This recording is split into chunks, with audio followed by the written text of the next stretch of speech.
Huwag kang maghanap ng babaeng maipagmamalaki mo dahil lang sa ganda nito. Ang hanapin mo, idol, yung babaeng kaya kang samahan kahit pa sa pinakamahirap na sitwasyon ng buhay mo at kaya kang samahan hanggang dulo. Kasi yung ganda, additional na lang yan eh. Pero yung babaeng kayang magsakripisyo para sa iyo, idol, bihira ka na lang makakatagpo ng ganon.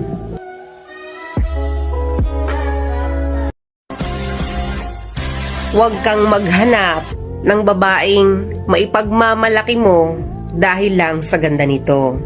Ang hanapin mo, idol, yung babaeng kaya kang samahan kahit pa sa pinakamahirap na sitwasyon ng buhay mo at kaya kang samahan hanggang dulo.